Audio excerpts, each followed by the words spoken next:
Halo, assalamualaikum. Kembali lagi ya teman-teman, bareng saya di channel Novan YK. Informasi penting bagi teman-teman yang mau bekerja ke luar negeri. Karena sampai saat ini masih ada aja pengiriman TKI ke luar negeri dengan cara yang tidak resmi. Seperti halnya teman kita ini, yang ini dari Kamboja ya, yang sempat menghubungi saya. Nah, ketika itu ada masalah di sana dan akhirnya pengen pulang, yang akhirnya juga aku melaporkan ataupun meneruskan ke pihak BP2MI dan juga pihak-pihak terkait. Seperti apa sih curhatan dari TKI yang ada di Kamboja, yang kali ini statusnya itu tidak resmi karena visa yang digunakan itu visa turis ya teman-teman. Nah, ini ada beberapa orang yang pernah menghubungi ya, yang mana mereka ini dipekerjakan sebagai pekerjaan online ya. Jadi mencari member gitu. Untuk jam kerjanya itu dari jam 7 pagi, kemudian HP-nya itu disita. Nah, disita itu sampai jam 11 malam. Kadang juga sampai jam 12 malam. Itu pernah juga terjadi. Kemudian jika mereka itu pengen pulang ke Indonesia, nah itu harus membayar denda sebesar 40 juta. Nah, itu bukanlah uang yang sedikit ya teman-teman, untuk keluar dari negara tersebut. Ada juga yang DM lewat IG ya, seperti ini. Halo kak, bisa bantu aku gak? Aku punya tunangan dan saat ini tunanganku ada dalam kondisi disekap di Kamboja, kota Bavet, karena penipuan lowongan kerja. Yang awalnya ditawarin e-commerce dengan modal bisa bahasa Inggris. Saat sampai di sana malah menjadi penipuan akan investasi bodong. Saat tunanganku sampai di sana, langsung disekap pada sebuah gedung di Bavet, Kamboja, di gedung blok 5E, lantai 5.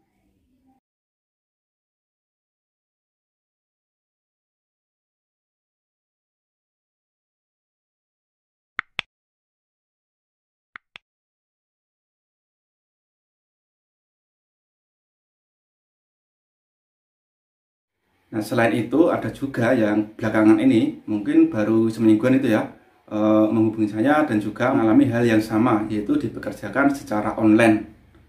Kami ke sini ada 9 orang dan sebagian masih anak-anak umur belasan tahun. Kami ditipu masalah kerjaan yang ditawarkan sebagai marketing investasi dengan gaji $800. Kami disuruh mencari pelanggan dari Indonesia dan Amerika untuk berinvestasi. Dan ternyata kami hanya dibayar 2 bulan aja. Setelah itu kami diwajibkan mendapatkan pelanggan untuk digaji. Selanjutnya tidak ada libur. Jika libur itu dipotong $100. Terlambat kerja juga dipotong $100. Jadi pekerjaannya itu juga dikejar target ya. Misalkan tidak kena target, pastinya kena omelan juga. Kemudian untuk paspor, nah paspornya itu ditahan sama bosnya, sehingga mereka ini tidak berani kemana-mana.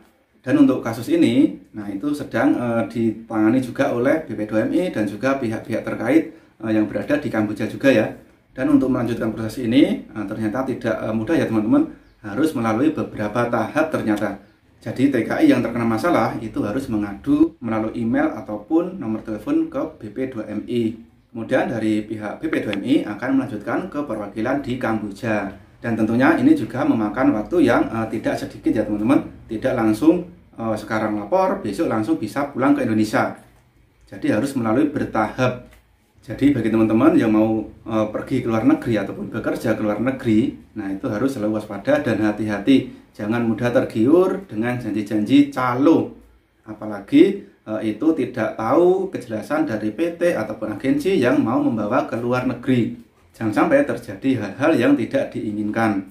Dan kelanjutan dari kasus ini akan tetap kita pantau ya. Semoga aja mereka bisa cepat-cepat pulang ke Indonesia sesuai dengan harapan mereka. Jadi seperti itu ya teman-teman informasi saat ini. Semoga bisa memberi wawasan kepada teman-teman semua. Oke, sampai di sini dulu. Sampai ketemu lagi di video berikutnya. Wassalamualaikum.